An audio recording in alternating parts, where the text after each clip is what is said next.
What's going on, everybody?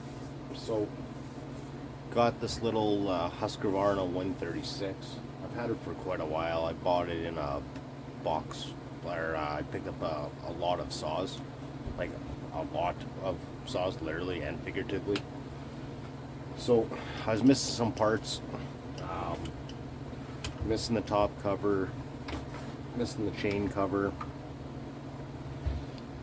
I lucked out. I got a top cover and I got a side cover or chain cover. I also lost the throttle linkage. Got one of them too. This thing was running before. It was kind of running a little wonky. So far, what I know is the fuel line's pooched. Like the filter even fell off. It's in the tank. So I got to change that. I'll have to dig up my fuel lines here somewhere. I got to dig around to find it. And I'm going to pull the carb, inspect the carb.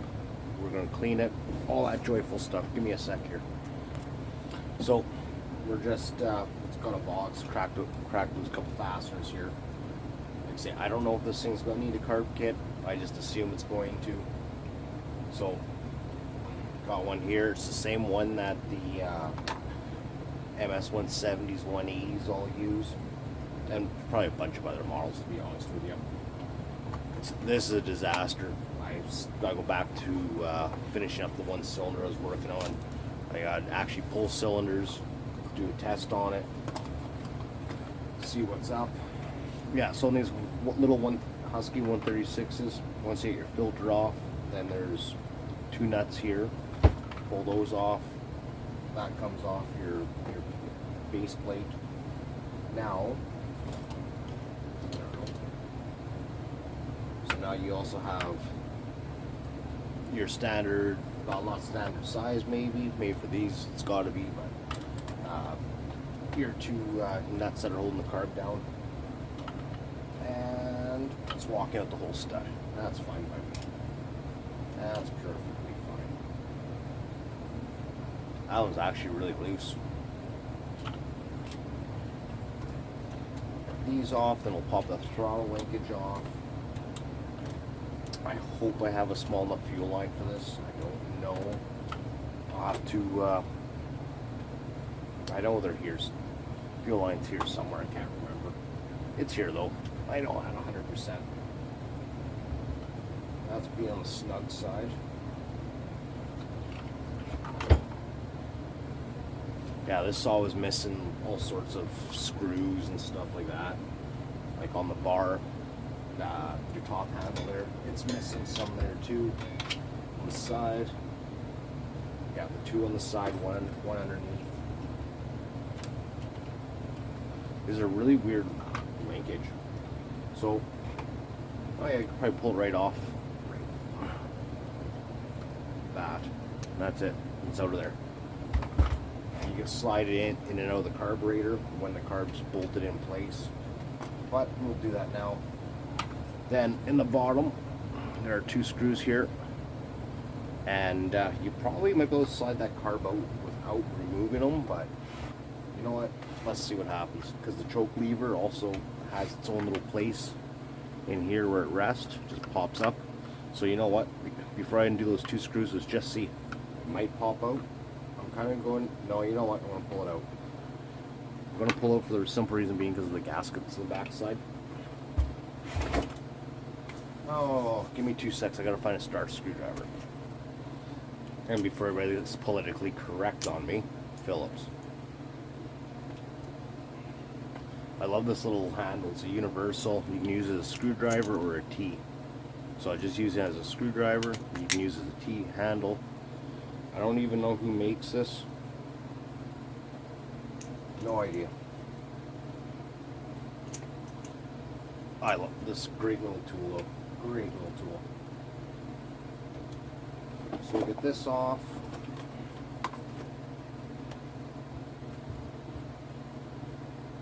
The one screw on maybe your kill switch side, your ground wire attaches there for your kill switch. Just FYI. Okay, that is out. Pop that plate out. Boom, it's out. Pop this carb off. Oh yeah, look at that. Let's see if this shows up good. That fuel line's done. It's seen better days ions ago, but it has definitely seen better days.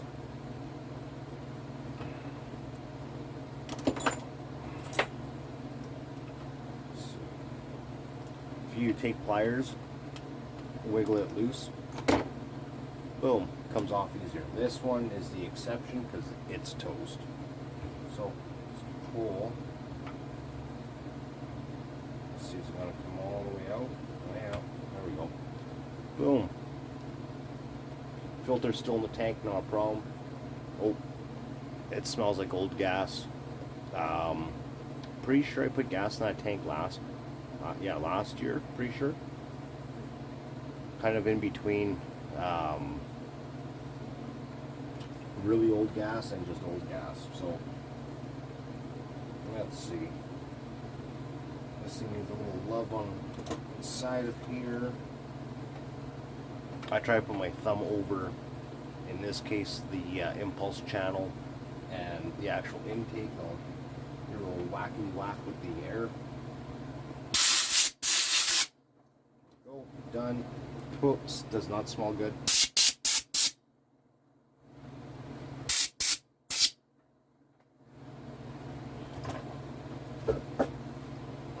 Just for giggles, let's do and see how this do looks.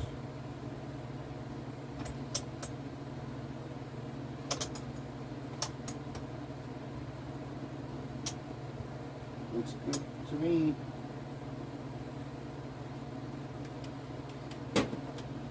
We'll see how this thing runs because there could possibly be a vacuum leak somewhere in here. Not 100%.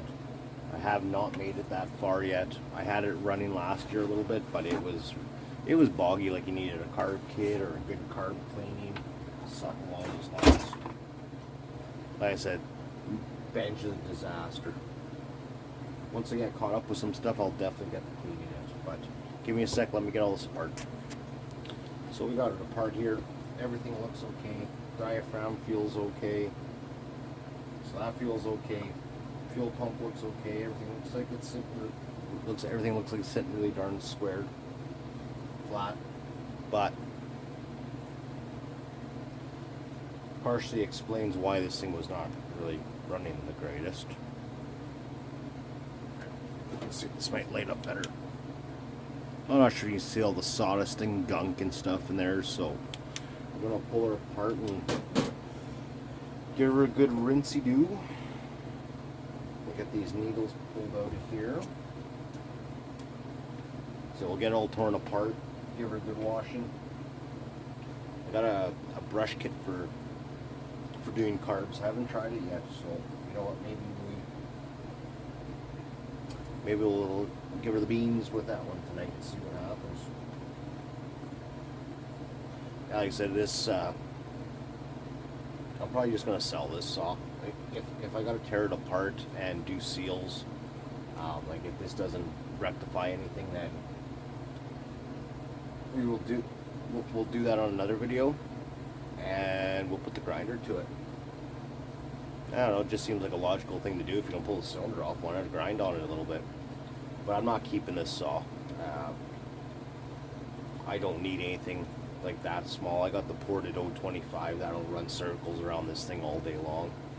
Then I'll have a 200T when I get around to fixing that one.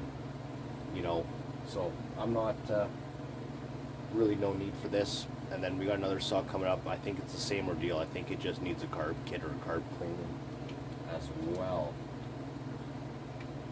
I don't think we'll get that one tonight, but you know what, maybe we will. We'll see how this turns out first. Out? Oh, almost. Man, with some of these needles, it's like they take forever to come out. Give me a sec here. Okay, so we just washed the carb out.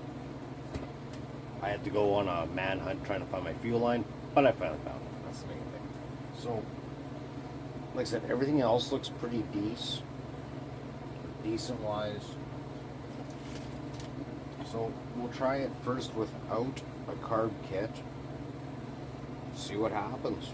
if I have to, if I gotta throw a carb kit in, then I gotta throw a carb kit in. But let's see what happens. Like I said, everything seems to go like pretty good, but it feels pretty good. So let's get this all back together. Then we'll get that fuel line changed out of the fuel tank. Pull that old filter out. Pretty sure I have this right size filter kicking around here. I got like a while back. I picked up a bunch of. That's pretty darn close. I picked up a bunch of fuel filters, so we will see what happens. I'm pretty sure I got one with the right size barb on it.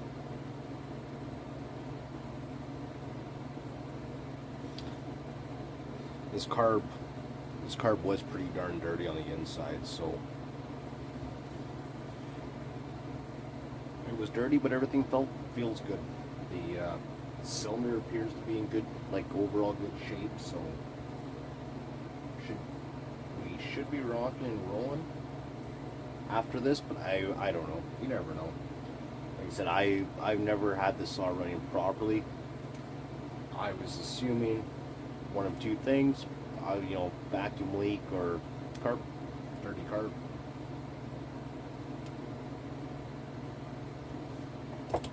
For everybody that's worked on saws would know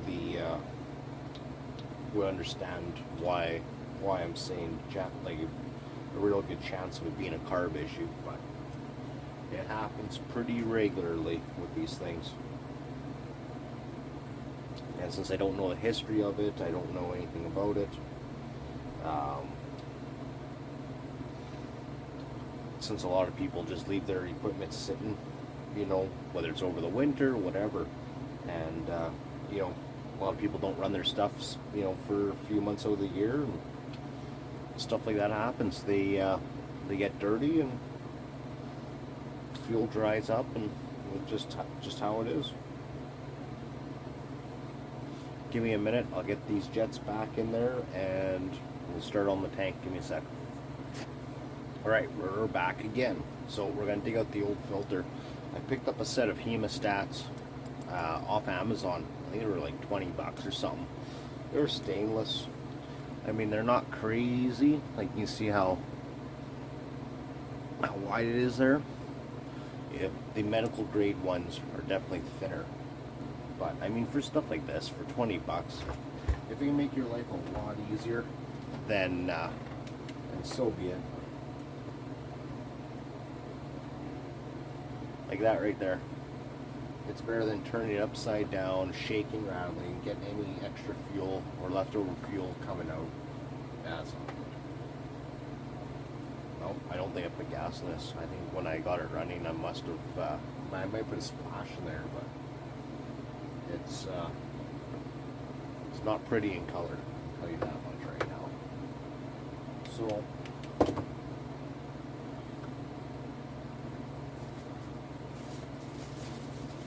just trying to find something to put it into really quick here.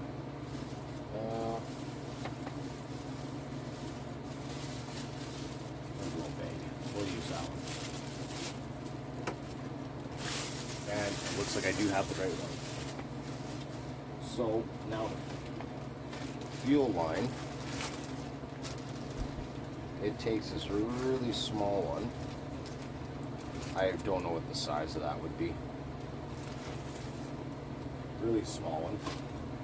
So what we're going to do is, what do I do with the old one? We'll just rough ball the length that we're going to need. Boom. So you know what, I'm going to waste a little bit. I'm going to cut about 3 inches more, 2-3 inches.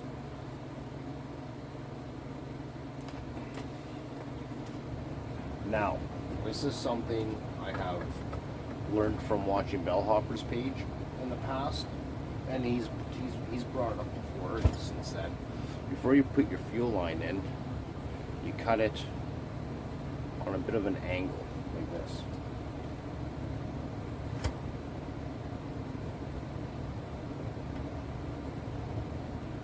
This is why you cut extra. You kind of cut it on a funny angle like that, and it makes it easier to feed through. Since this doesn't have a grommet or nothing, makes it just so much easier to.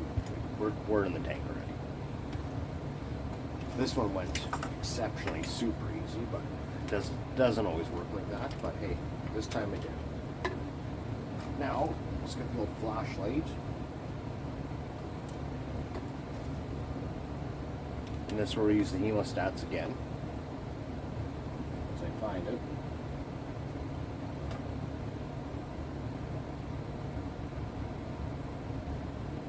Nope. We missed the fuel tank. No biggie.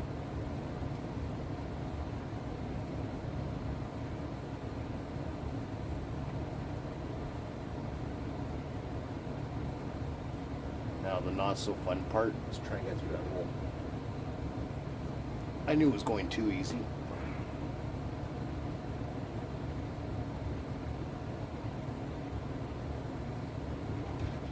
Don't think it started. Maybe it is.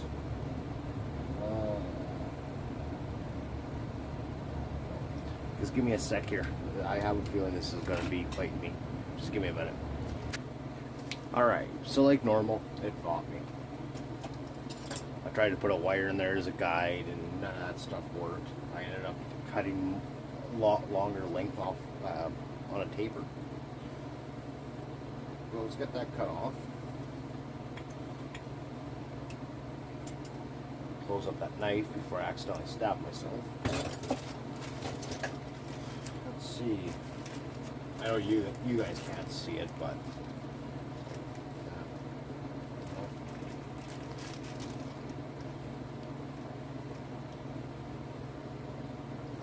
hang on a second. I might have put in too small D. No, that's pretty close to what's in there. Give me a minute. Let me go. I have other filters. Just give me a sec. So, normally I would never do this. I ended up reusing the old filter, but I washed out with brake clean, blew it out with air, did that a couple times. Probably don't have a filter with a small enough barb on it. So, yeah, not my greatest moment in the time in history of working on a small engine, but that's all I could do. So, let's get this carb back on. I got a little extra fuel line in the fuel tank. Got excess up here. So you know what? Let's get this carb on. It's getting pretty late outside. I won't be able to record it while, like, I'll go fire it up, but I won't be able to record this outside. It's too dark. It's getting late. So, what's everybody up to here?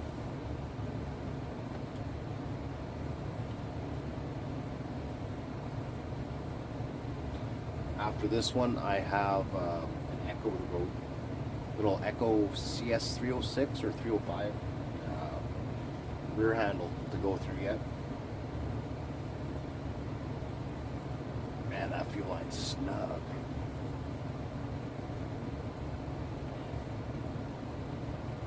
Not a bad thing either. It just makes it a pain in the butt for me right now, though.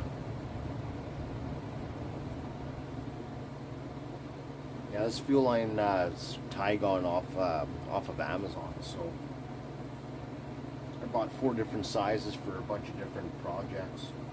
Well, not a bunch, but just have an assortment, right? You just don't know what size you're gonna need.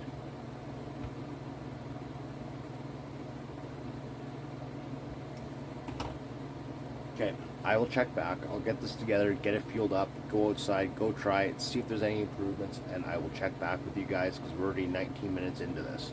So I'll check back shortly. Well, it runs, it fires up. I think I'm going to have to put a carb kit in it. That's what I'm thinking. It runs pretty good though, but like I say, it's just because it feels good doesn't always mean it's working like on par. So we'll slap a carb kit in this and we'll try her again. It's not going to be tonight, but it runs, it does its thing like it should, except for the carb's a little sporadic, a little too sporadic. So we'll swap that out. I probably won't do a video on that one.